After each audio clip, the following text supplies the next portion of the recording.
recent podcast appearance, Tim Blake Nelson says Captain America Brave New World is, quote, a reality-based superhero movie, and that his character was done as practically as possible. Stick around to find out what else we know about the next Captain America movie. I'm Brendan Sem for the New Wave Nerds. Like and subscribe below for more nerd content and commentary. Now let's read the news. From IGN, Captain America Brave New World, a reality-based superhero movie, the leader actor says. There is, quote, an absence of digital stuff for some parts. Captain America Brave New World actor Tim Blake Nelson has credited Marvel Studios and director Julius Onah for wanting to make a, quote, reality-based superhero movie, end quote, with the Anthony Mackie-led sequel. Appearing as a guest on Michael Rosenbaum's Inside of You podcast, a great show, Michael Rosenbaum. There have been a lot of interesting interviews. Obviously, the Tim Blake Nelson one's really good.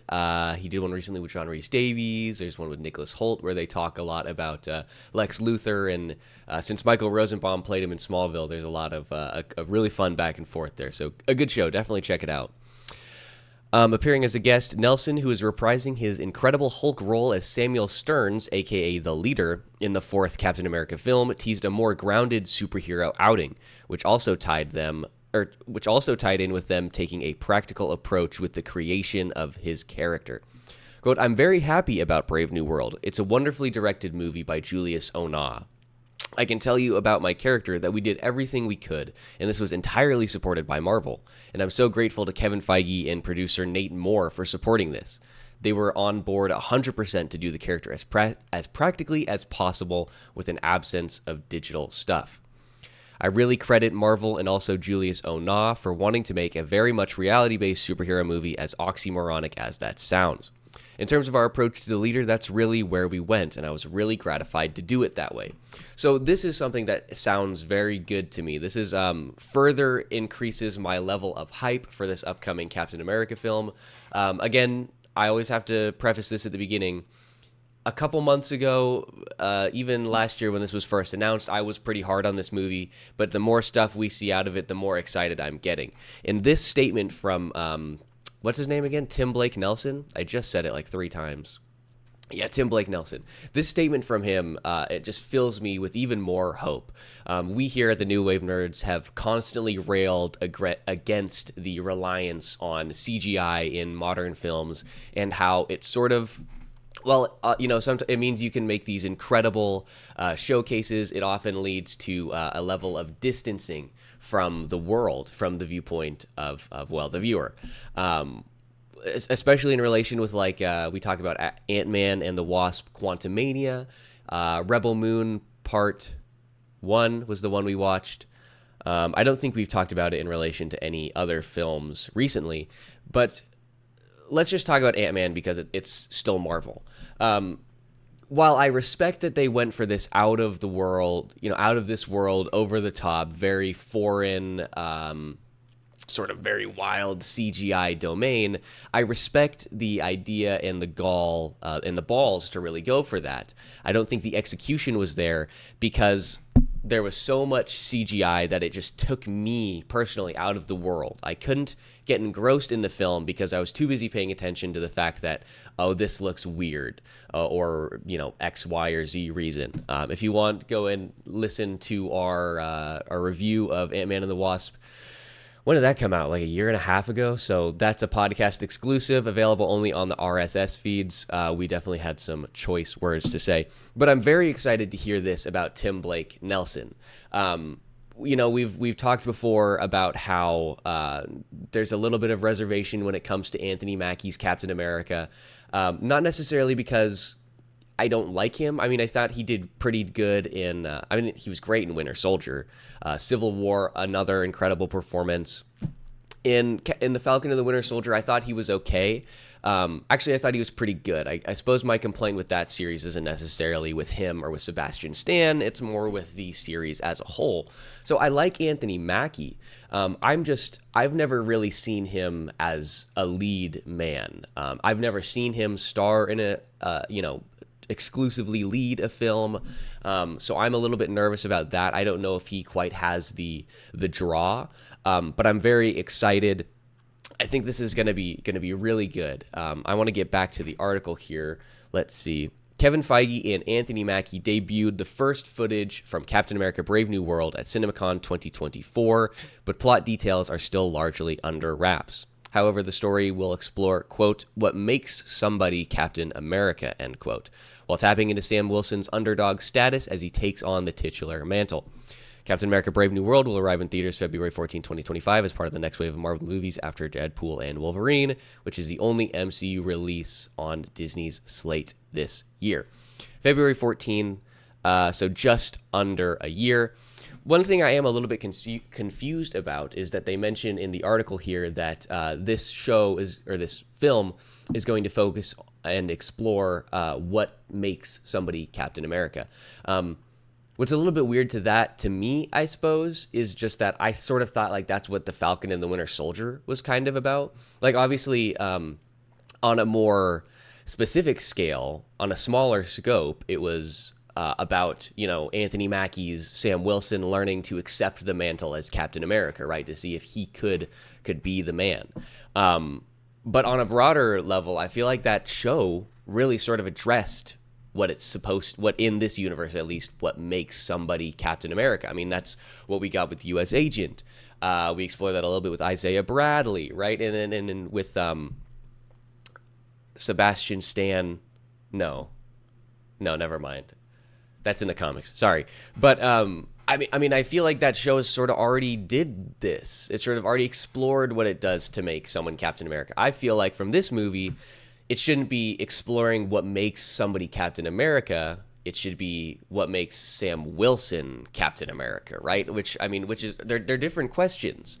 They're different subjects. I mean, I think that focal point extrapolated out leads to different ends when you if you use, say, what makes somebody Captain America versus what makes Sam Wilson Captain America. I think we already did what makes somebody Captain America. Now we have to see what makes Sam Captain America. How is he going to be the Sentinel of Liberty in this universe? How does he become this public-facing superhero? How does he, as we know that Thaddeus Ross asks him to do, how does he lead the Avengers? I think that's what this movie is supposed to be about. It's Sam coming into his own as Captain America, not what makes somebody Captain America. I think that question has already been answered. I do want to go back to this previous article. So this was released originally April 11th, updated April 12th. So a month ago, I don't believe we would have covered this on the podcast, maybe very briefly. But this is the first footage that was shown at Cinemacon. We obviously didn't get to see the footage. It was localized only to Cinemacon. Presumably, we'll see it at some point or whatever. They'll release promotional material or so forth. But I'm going to read through what IGN here says the footage shows. Footage from Captain America Brave New World was shown to those in attendance at Disney's Cinemacon 2024 presentation, and it sees Harrison Ford's Thaddeus Thunderbolt Ross asking Anthony Mackie's Captain America to rebuild the Avengers. The footage began at the White House in Washington, D.C., with Ford's President Thunderbolt Ross speaking with staff while having a lollipop because he can't smoke cigars anymore. He also has a new look because he had to, quote, lose the mustache or lose the election, end quote. That's fun. That's a fun little thing. I like that. I feel like Harrison Ford's probably going to deliver that line very well. And I like that they do, however briefly address the actor change. As previously mentioned, one of the most important parts of this footage was President Ross wanting Sam Wilson to rebuild the Avengers after the events of Endgame. He then talked about the discovery of the Millennium that was stolen from a Japanese mining site, but fortunately Cap and Joaquin Torres got it back. Isaiah Bradley and another agent then hear a high pitch, and it triggers them, and they start opening fire. Chaos ensues. Even Ross throws a punch. As Sam notes, the, quote, inner circle has been compromised, end quote. Captain America Brave New World is set to release. We already discussed that, and we'll talk about the cast list later, so I don't need to read that article. So to tie this back into a little bit to Tim Blake Nelson, Tim Blake Nelson's character is the leader who is if you remember at the end of the 2008 Incredible Hulk, he somehow comes in contact with Bruce Banner's blood, which starts to mutate him. I think he has like an enlarged cranium, and I think there are other superpowers, but the main few are increased intelligence and subsequently mind control. Hence the leader, right? He leads those whom he controls. So we know, although the explicit, specific plot details have still been left under wraps, we do know that broadly speaking, this movie is going to be about a group of mind-controlled super soldiers who, fight, cause some issues. Presumably try to take over the country, I guess. I suppose that's sort of the idea here when they're attacking Thunderbolt Ross. To tie it back to the previous article, that would be the showcase of the leader's power. Something that I don't know. So when Tim Blake Nelson says that they went as practical as possible and that this is reality based, I don't know how that translates over to the mind control aspect of this. But I am pretty curious. I don't know. Are they going to have like an effect when he says practical? Is he just pretty much talking about like his prosthetics? Because that's one thing I am curious to see what they do. How are they going to make Tim Blake Nelson look in this? I don't think they've released any material as of yet to showcase that, but I'm curious. What is he going to look like? Obviously, at the end of The Incredible Hulk, he looks it's a little bit ridiculous, which, again, I'm not a huge fan of that movie, per se. It's all right, but it's not great, and he's really good in that, so it's definitely worth a watch. Although... Anthony Mackie, I almost said Sam Wilson, the character's name. Although Anthony Mackie says that you don't need to watch The Incredible Hulk as a prep to get into this, why wouldn't you, I guess? I mean, it showcases a little bit more Thaddeus Ross. You get to see Samuel Stearns. It just makes sense. And like I said, it's not, I've sort of bashed on it in the past. It's all right. It's not particularly amazing. It's not exactly terrible, but it's by I wouldn't say by any definition is it really a good film. At the very least, I'd say, or at best, I'd say it's okay. Although I am kind of partial to the way that they animated the Hulk. For some reason, there's something about it that I really like. I'd have to go through and rewatch it to really give you a specific example. But the other reason that I wanted to reference back this article is obviously to bring up the plot point of the mind-controlled super soldiers. I don't necessarily want to talk about it in relation to the actual plot of the film, but I want to talk about it in relation to Bucky, right? So we've talked about before how, to me, it feels a little bit weird that Bucky isn't showing up in this. Or maybe he will, but presumably if he would, it's a slight cameo, right? He's not a major player. He is not co-starring the film with Anthony Mackie. As of right now, he's not even on the cast list. So he's not even going to presumably appear as a tertiary character. It'll probably be a 10-second cameo, if we see him. Presumably, it would be him talking with Harrison Ford's Thaddeus Ross to set up the Thunderbolts, but I'm not 100% sure. It just feels weird to me that he is not here involved in this.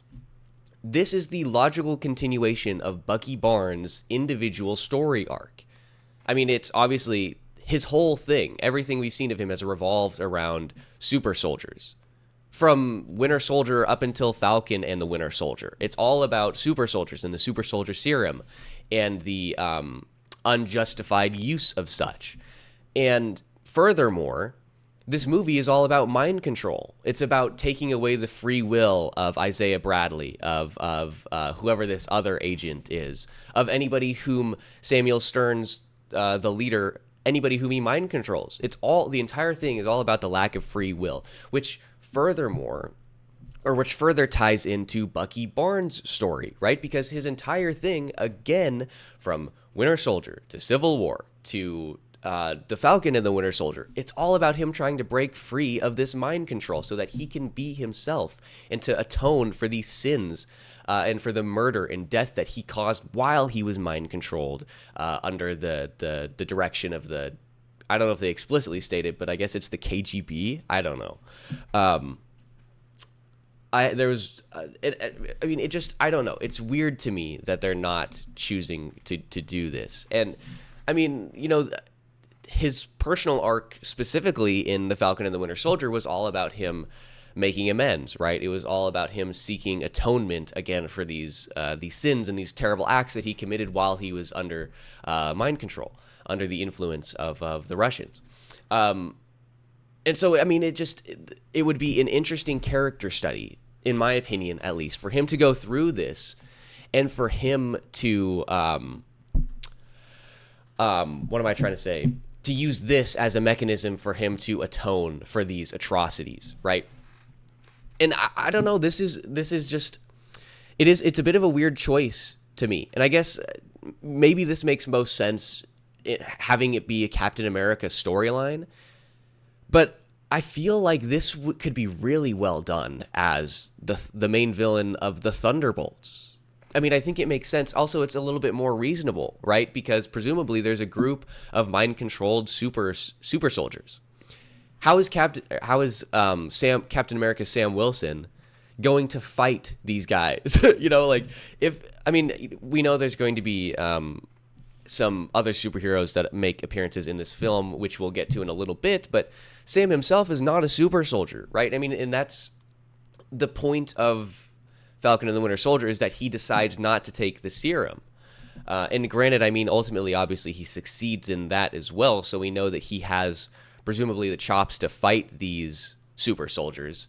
And at least in the beginning, Isaiah Bradley is, again, a super soldier, but he's old, so maybe the strength's wearing off a little bit. I actually really am excited to see that interaction between the two of them, between a mind-controlled Isaiah Bradley and a free will Anthony Mackie, because obviously those two have an interesting relationship coming from the Falcon and the Winter Soldier. So I think that's gonna be really fun. But to me, it just, I don't know, this just seems like a really good Thunderbolts villain. I mean, just the continued connection to the further parallels to Bucky Barnes. I mean, it to me so far, it seems like that would be a much better story for that. And there's something else that you could have done for this. But what do I know? Like I said, I'm still pretty excited for it. So I'm interested to see where they take things. And I hope that we do get, even if it is just a short cameo, I do want to address the Bucky situation in this movie. And I hope that it sets up the Thunderbolts. Or at the very least, if they don't set up the Thunderbolts, like if that group's already going at the time of this movie, I don't know why that word was so hard. If the Thunderbolts is already established, then maybe at least you get a little short explanation explaining where Bucky has gone. I want there to be some acknowledgement of that, because to me it does feel so weird that he's not attached to this in any way. So, as we mentioned in the article, I guess not this article, but in the other one, Captain America Brave New World releases February 14th, 2025. I do just want to go through the cast list a little bit. Appearing, we have obviously Harrison Ford as Thaddeus Ross, Anthony Mackie as Sam Wilson, Tim Blake Nelson as Samuel Stearns. Returning from the Falcon and the Winter Soldier TV series, we have Danny Ramirez, who plays Joaquin Torres, who will be the new Falcon. I must admit, I have not seen it incredibly up close, but the suit for Falcon looks really dumb, especially the helmet. I don't know what to tell you. Maybe I'm assuming it'll look different in motion and on screen, but I gotta admit, the helmet itself is just really stupid. Also reprising a previous role, we have Liv Tyler, who will be playing Betty Ross, the same character she played in the 2008 Incredible Hulk film. New additions, we have Rosa Salazar, and although it is not noted here on IMDb, she's been confirmed to play Rachel Layton, or Diamondback, who is, I think she's a mutant. I'm not particularly familiar with the character, but this is a weird choice for as an addition to me, at least. Diamondback in the comics, in the beginning was fairly, was a villain until she became smitten with Captain America, and then eventually, during the Civil War, I think was she a member of the Serpent Society? Yeah, because that's where the name Diamondback comes from.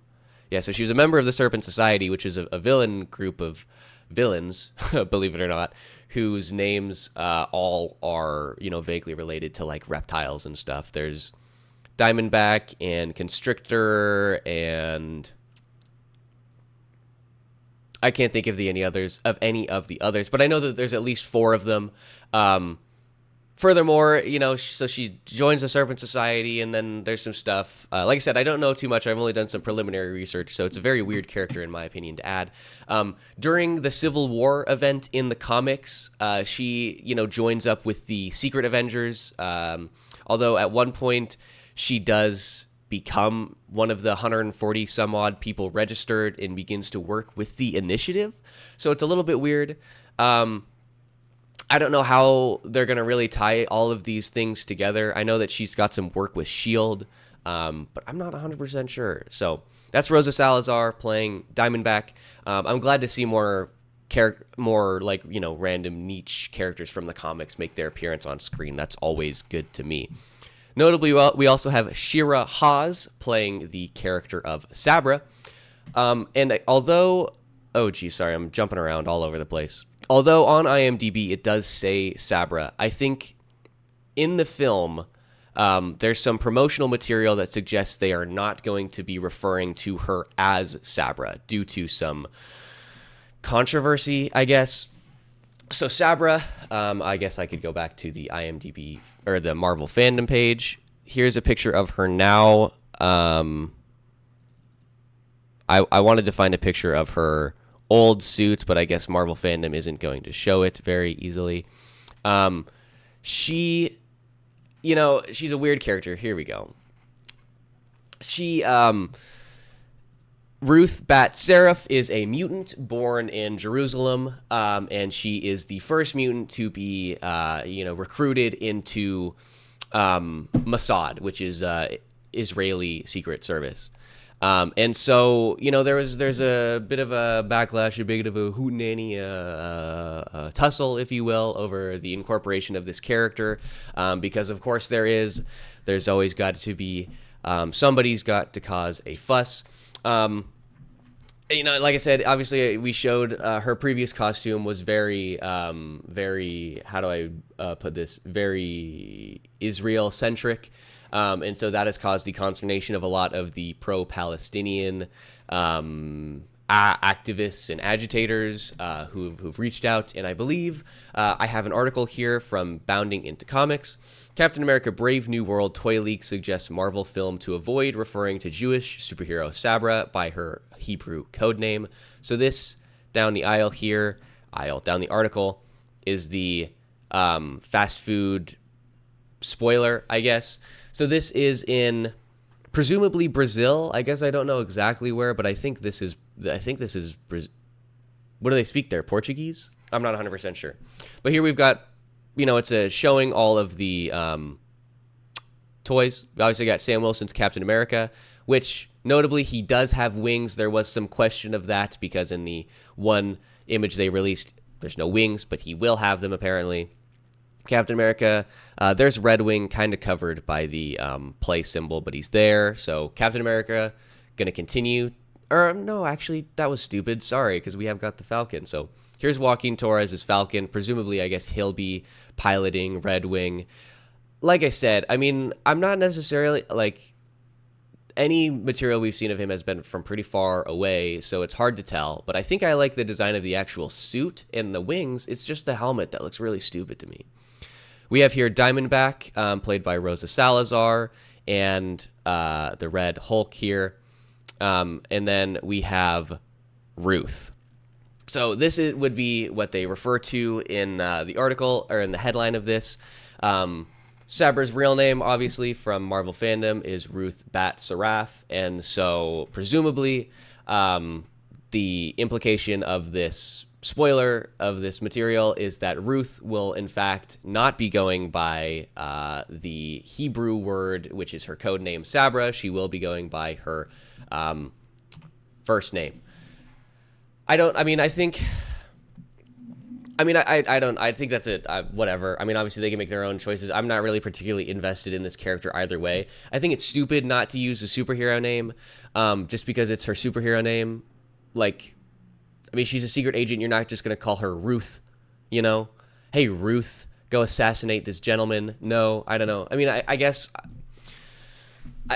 I believe Sabra is a Hebrew word which translates to like anybody coming from Jerusalem or something, or maybe it's anybody from Israel. I'm not 100% familiar, so I guess, I mean, there could be, you know, an explanation, I guess, as to some of the outrage.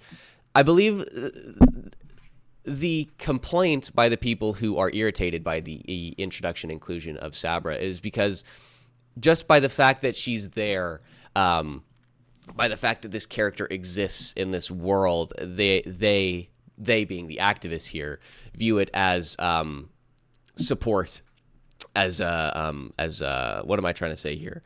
As tacit support of Israel. I don't think that's necessarily true. I think if, you know, it's a character's name, you know, I mean, I don't know, whatever. People are going to, you know, be mad about what they will. I'll get mad about the things that I'll get mad about. People will get mad about the things that they will. It's not, I don't think it's important. I just think it's weird to take away the name. But like I said, I have no particular investment in the character. But I am glad that we are seeing more niche, lesser known superheroes make their way to the big screen. The film is going to be directed by Julius Onah, written by Dylan Mousson, Matthew Orton, and Malcolm Spellman. So one final time, Captain America Brave New World will be releasing, I guess IMDb doesn't have the release date, February 14th, 2025. I'm pretty excited for it, all things taken into account. I still think it's going to be pretty fun. Let me know down below what you think. Do you think this is going to be a good film? Are you excited? I don't know. I mean, do you think Tim Blake Nelson's The Leader would have been better? Better utilized is the word I'm looking for. Better utilized in Thunderbolts **, or what? Who do you think, if anybody apart from him, who do you think could have been a fun villain for this movie? We're going to leave it there. Make sure that you like and subscribe down below, and we will be back tomorrow with a brand new news segment, and we will catch you guys then.